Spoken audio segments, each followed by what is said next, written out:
Continuamos con la unidad 4.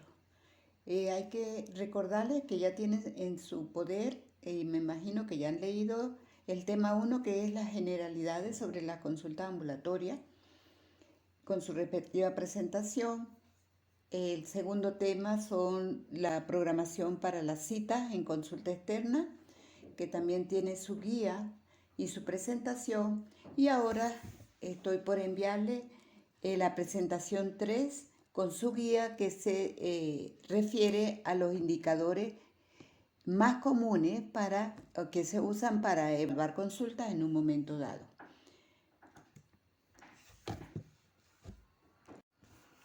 A continuación vamos a ver cuadros que tiene 5 columnas: el nombre del indicador, la fórmula que mide, la norma y la observación. En realidad yo no veo mucha explicación porque aquí está muy claro el nombre del indicador, que lo tienen en la guía también, la fórmula que mide y la norma o la observación si lo hay. Rendimiento hora médico, pues cuando queremos saber cuántas consultas se realizaron por hora médico, pues tenemos el volumen, en la fórmula va en el numerador el volumen total de consultas y el denominador las horas contratadas. ¿De dónde se obtuvieron las horas contratadas? ¿Recuerdan lo que se hizo en programación? En programación se pedía información a cada médico de cuántas horas le iba a dedicar por los días de consulta a ella. Entonces, dependiendo del día de consulta que tengamos en la semana o en el mes, pues iremos a obtener las horas contratadas. Y mide, por supuesto, el número de consultas por hora contratada. Ese es el rendimiento esperado como tal, es decir, cuando tenemos ya las consultas programadas y las horas contratadas, las dividimos y allí vamos a obtener el número de consultas que se esperan realizar con los recursos disponibles, es decir, con las horas contratadas.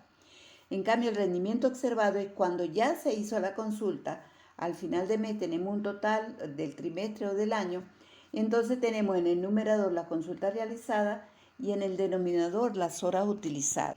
Recuerde que las horas utilizadas es un registro que lamentablemente por nuestra parte siempre se ha hecho con mucha deficiencia. Y entonces cuando se saca el rendimiento observado, nunca está dentro de la norma. Eso tenemos que mejorarlo en el registro de las consultas. Y por supuesto mide las consultas que se realizan con los recursos utilizados, es decir, con la hora que se utilizaron de verdad. La concentración por actividad que mide el número de veces que va un mismo paciente a la consulta en un año. Entonces en el numerador tenemos el volumen de consulta realizada y en el denominador la población consultante. Tiene también un asterisco para hacer la observación que la población consultante nosotros utilizamos son las consultas de primera, porque las consultas de primera son los nuevos pacientes que están yendo a las consultas, porque no podemos meter las consultas sucesivas porque esos pacientes ya fueron contabilizados una primera vez. Continuamos con los indicadores. Tenemos ahora consulta año habitante. Casi que es igual a la concentración que vimos anteriormente. El total de consultas en la población cubierta. Y la población cubierta, ahí sí tendríamos que saber cuántos pacientes de la población acudieron a la consulta. Entonces, este indicador casi siempre se reemplaza por el anterior, que es la concentración, que tiene el mismo significado. Número de veces que fue atendido un mismo paciente en la consulta durante un año. Y eso indica entonces cómo es el movimiento de la consulta en el año que se está evaluando. Y se estima, la norma dice que puede estar como mínimo 2 consultas y como máximo 4 consultas por año para cada uno de los pacientes. Igual tenemos la composición porcentual. La composición porcentual se refiere a qué porcentaje de consultas son las de primera y qué porcentaje de consultas son las sucesivas. Esto lo podemos hacer tanto para las consultas programadas como para las consultas realizadas. Y recuerden que hay un listado, como lo nombré anteriormente, un listado que tiene todas las normas y buscamos la especialidad que estamos programando, como lo hicimos en programación de consulta, para ver qué norma tiene dependiendo de las horas contratadas, de la composición porcentual para cada especialidad.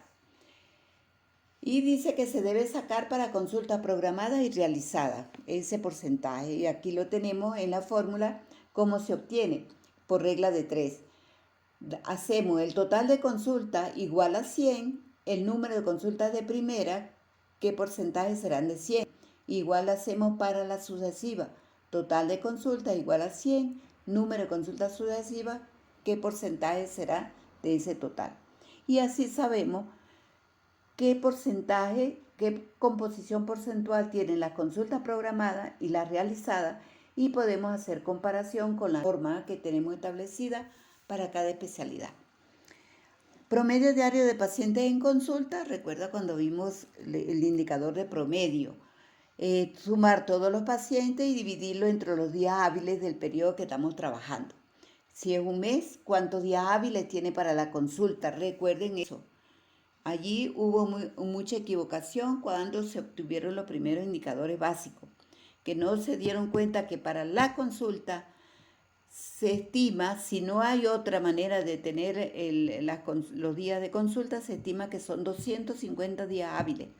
Pero recuerden que tenemos que hacer trabajo con el calendario del año que estamos trabajando. Y por mes, cuántos días hábiles trae enero, febrero, marzo y así todo el año.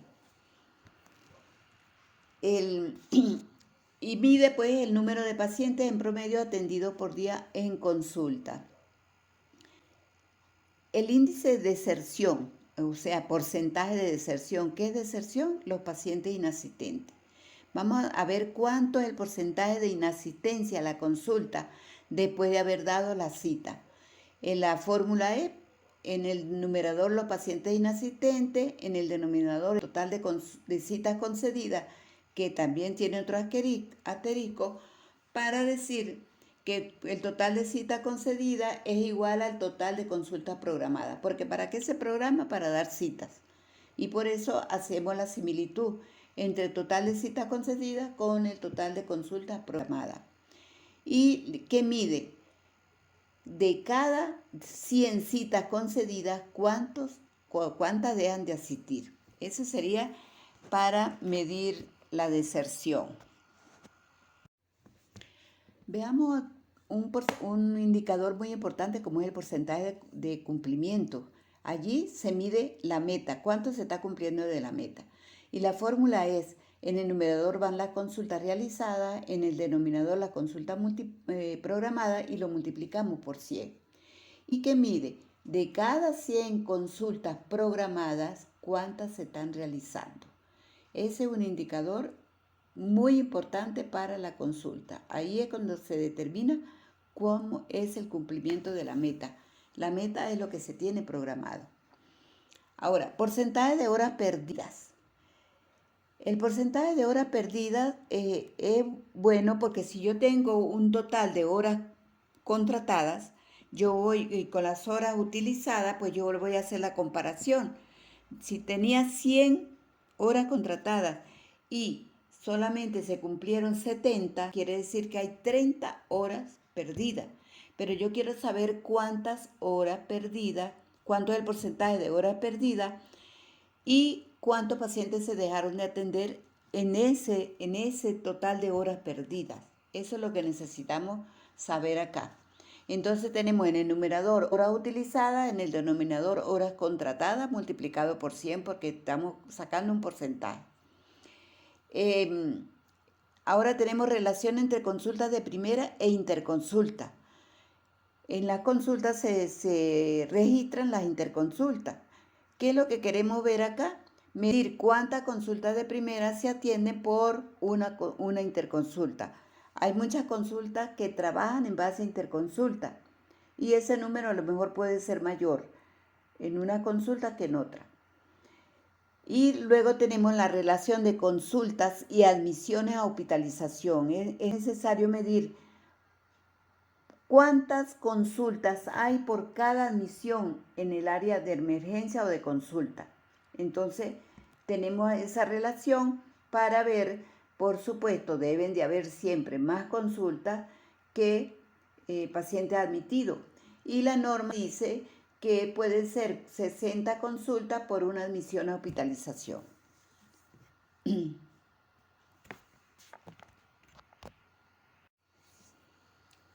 Este indicador promedio de días en espera de cita. Es importante, pero es difícil obtener esa información. Tenemos aquí que dice, tenemos de varias maneras. Primero, si tenemos fecha de cuándo le dieron la referencia y ahora tenemos la fecha de la cita de primera, ¿sí? Entonces restamos de la fecha de referencia la fecha para la consulta de primera y medimos cuánto día hay en ese lapso entre la fecha de la referencia y la fecha de la consulta de primera que se va a atender. Sin embargo, tenemos un asterisco que dice, si la referencia tiene la misma fecha que se pide la cita. Entonces tenemos un lapso a lo mejor muy corto entre el día que le dieron la referencia y el día que le dieron la cita de primera. Pero después dice, puede ser también la fecha de la referencia menos la fecha que pide la cita. Le pudieron haber dado una referencia en una fecha y él fue 10 días después a buscar la cita. Esa es otra manera de registrar el promedio de días de espera para una cita. Y dice que entonces el segundo paciente no pide cita a tiempo. Y el tercero, que tiene 3 asteriscos, dice fecha en que pidió la cita, menos la fecha que se le dio la cita de primera. Es decir, la referencia se la dieron, fue a los 10 días y la cita se la dieron para 10 días después. Entonces tendríamos que diferenciar la fecha que pidió la cita y la fecha para cuando le dieron la cita de primera. Ese sería un lapso de espera, pero ella ya tenía otra fecha en la hoja de referencia.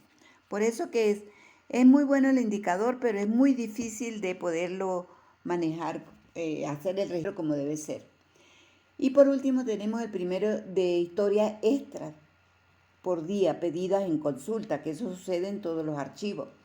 En el numerador tenemos las historias extras y en el denominador tendremos los días hábiles de esa consulta. Y mide el número de promedio de historias extras que piden al archivo por día desde la consulta. La norma la establece el archivo, pueden ser 2 historias, 3, 4, 5, todo, o le da libertad. Toda la que quiera pedir extras se la damos en el archivo, que no creo que sea conveniente. Y el archivo debe garantizar el registro para poder sacar el indicador. Ahora tenemos un cuadro que dice consulta de cirugía mes de enero del 2023, donde después dice días hábiles para la consulta en enero fueron 18 días hábiles. Y tiene algunos registros. Y tiene, por ejemplo, consulta programada para el mes de enero 824. Horas médico programadas, que son las contratadas, 216. Consultas realizadas, 740. Hora médico utilizado, 174. Consultas de primera, 220. Consulta sucesiva, 520. Y paciente inasistente, 85. Con estos datos vamos a calcular algunos indicadores. Este formato, por supuesto, dice ejercicio. Igual tiene columnas donde tiene el nombre del indicador, la fórmula, los datos, el resultado y la lectura. El primer indicador que sacamos es el rendimiento esperado. Dice que el rendimiento esperado, las fórmulas son consulta programada entre las horas contratadas. El dato, la sustitución, entonces buscamos cuántas consultas programadas, decimos que teníamos 824, lo dividimos entre las horas contratadas, que fueron 210. Eso me da como resultado el rendimiento esperado de 3,81 consultas programadas por hora contratada. Y la lectura dice, se espera que se realicen 3,81 consultas por hora contratada. Luego, a ellos mismos le vamos a sacar el rendimiento observado. El rendimiento observado es determinar cuántas consultas de verdad se realizaron por hora utilizada. Entonces, en el numerador van las consultas realizadas, en el denominador las horas utilizadas. Sustituimos los datos 740 en 374 y me da como resultado 4,25 consultas realizadas por hora utilizada. Ahora, la lectura dice, se realizaron 4,25 consultas por hora utilizada. Si ustedes están notando y viendo que de aquí podemos sacar la diferencia, teníamos 216 horas contratadas y utilizaron 174. Allí hay horas perdidas. Entonces podemos sacar el indicador de horas perdidas y cuántos pacientes se dejaron de ver.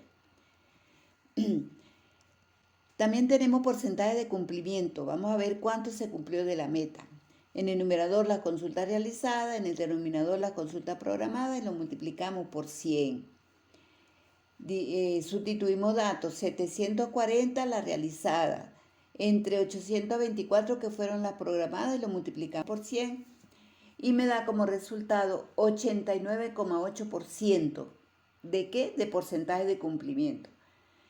En el mes de enero del año 2023, la consulta de cirugía cumplió con el 89,8% de las metas programadas. Igual obtenemos el índice de deserción, es decir, para saber cómo fue la deserción en esa consulta. Y vemos entonces que en el numerador tenemos los pacientes inasistentes, en el denominador las citas concedidas y multiplicado por 100. Sustituimos los datos, 85 inasistentes entre 824 programadas multiplicado por 100, me da como porcentaje de deserción 10,32%. ¿Qué quiere decir eso? Que de cada 100 citas concedidas dejaron de asistir 10,32 pacientes. Y así vamos sacando todos los indicadores que podamos sacar con los datos que tenemos que podemos evaluar en un momento dado.